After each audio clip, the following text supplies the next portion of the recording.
I hid under the back porch from my abusive father. I met my dead mother while I was down there. I was a master at hiding. But it wasn't for a good reason. One night I chose to do something different. I could hear it in Dad's yells. He was pissed and was about to get violent. Mom wasn't helping either, just piling fuel onto an inferno of a flame. So I knew I had to find a good hiding spot. I'd gotten the idea a few days before, when I realized the lattice covering the bottom half of the back porch had a hole in it. Not big enough to fit a full-grown man, most likely, but it could fit a skinny 6-year-old no problem. So wrapping myself up in my blanket and grabbing my hippo stuffy, I snuck out my window and ran into the backyard. In the middle of autumn, when it was 40 degrees out and the temperature was steadily dropping, I crawled under the porch, scraping my elbows and getting splinters in my palms, but I fit inside. It was actually quite spacious compared to most of my hiding spots. I couldn't sit up all the way, but I had plenty of room to spread out my limbs. Of course, I was also getting covered in dirt. It had rained a few days ago, so the mud was still a little wet. I wrapped myself in my blankie the best I could and settled in for the night. But soon, even with my blankie and my hippo, my teeth were chattering so hard I could barely breathe. I didn't want to go back inside though, knowing if my dad caught me I'd be in for the whipping of my life. So I had to tough it out. "Honey, are you cold?" That voice was not the voice of my mother, scratchy from all the smoking and screeching she did. It was sweet, like honey. I turned over to see the dim outline of a woman, lying on her stomach next to me. She had a pretty butterfly necklace and was just as dirty as I was. I nodded, not wondering how she'd been down there without me noticing. The woman belly crawled forward and wrapped her arms around me, and suddenly I became warm. Like I was sitting next to a campfire. I snuggled into her arms, not minding the mud. After all, we were both dirty. "You've gotten so big," the woman said, examining my face. "How old are you now, Alex?" 6? How did I know this woman again? I didn't think I did. 6, the woman gasped. "You're all grown up then. I'm so happy." She sighed pleasantly and stroked my hair. I'd never felt so cozy in my life. "What's your name?" I asked. She smiled. I could hear it in her voice. "I'm Lily. What's your favorite thing to do?" I had to think for a second. "I like board games, and coloring." Lily chuckled. "Just like me then. Could never get enough of Scrabble. But I guess you're still too young to play that, huh?" I nodded. "Lots of words. I want to play it though, I like the tiles. Would you play with me?" I heard Lily sharply inhale. I don't think I can. Your daddy put me under here, and I can't leave, but..." She thought for a second. "Alex, could you do me a favor?" Of course. This lady was oh so nice. Why wouldn't I do her a favor? "When you wake up in the morning, go to the police station. Ask for an officer by the name of Lowell Joyce. Tell him where to find Lily, okay? Under your back porch. He'll come and he'll get me, okay? And then maybe we can play Scrabble." Yippee! I was too excited about the possibility of playing Scrabble to notice how Lily's voice caught at the end. I nodded vigorously. "I'll do it. We can be on the same team, right?" Lily softly laughed. "I'll help you understand the rules. Good night, Alex." When I woke up the next morning, I heard Lily's voice. "Go now.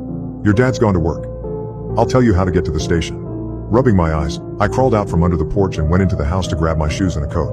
I shivered in the frosty cold. But I thought Lily was right behind me. After my shoes and coat were on, I started walking. It was long enough to get to the neighbor's house. I really can't remember how long it took to get to the police station, although I have no idea why no one pulled over to see what the hell a 6-year-old in dirty pajamas was doing walking alongside the road. Lily kept guiding me onward. "Wait, okay, cross the street now. Turn right here. Keep going, you've almost made it." I nearly collapsed with exhaustion by the time I walked into the station. The guys out front chatting and having a good time didn't see me until I almost made it to the front desk. "Whoa, kid, you okay?" One of the officers knelt down to my level, eyes wide. I nodded. "I'm okay. Can I speak to Lowell Joyce?" I asked. One of the other officers picked me up. "Sure, kid, sure. Let's just get you someplace warm. Holy shit, your lips are blue." I remembered quietly scolding the man about watching his language. Shit was a bad word. I was given some warm cocoa and wrapped up in a blanket by the time an old man with a graying mustache sat by me. "Hey kid, I'm Sheriff Joyce. What's your name?" he asked. "Alex." I set down my cup and looked him straight in the eye. "I was told to tell you that Lily is under the back porch. You need to go let her out so we can play Scrabble." I had never seen a grown man turn pale before. Lots of things blurred together at this point.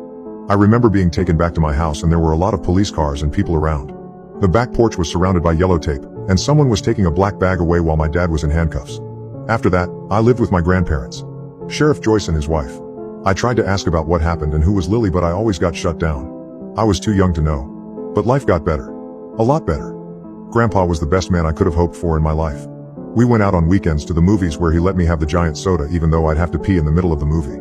When I asked if I could drink when I was 13, he let me try a beer. I spat it out and didn't touch it again. He never judged me for my love of art, letting me paint my own bedroom multiple times over the years. I felt safe around him. He never laid a hand on me. My grandmother was amazing too. Over the week she'd homeschool me along with teaching me things that you wouldn't learn in a school, such as how to respect others but not take their crap.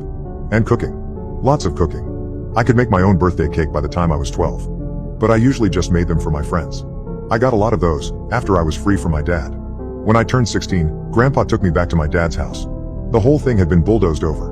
But I could still see the yellow tape wound around a few trees, faded and torn. We sat together on the back of his truck. He opened a beer and drank half of it before setting it down and grabbing me an orange soda. After I drank it, he told me, "Lily was your mother." Good thing he didn't tell me as I was swallowing. I likely would have had it coming out of my nose. "My mom?" I questioned, confused. "Your actual mom, the woman who lived with your dad, was not your mother." My granddad grabbed another beer. "Lily was my daughter? I loved her so much, but when you were around 6 months old, she vanished." My stomach dropped. "My dad just imprisoned her under the porch?" I asked, starting to feel sick. Grandpa took a deep breath before setting his unopened beer down. "That's something I've never been able to understand. Lily told you to find me, and that she loved Scrabble." "Yeah, she kept me warm that night. I probably would have frozen to death if she hadn't been there. I was a stupid kid, even I knew that." Grandpa went dead quiet before he opened that beer and slammed the whole thing. "Alex, Lily had been dead the whole time she was gone. When we dug her up, she was bones. Experts confirmed it, and your dad confessed to what happened. They'd gotten into a fight and he threw her down the stairs. She broke her neck." He clenched his fists.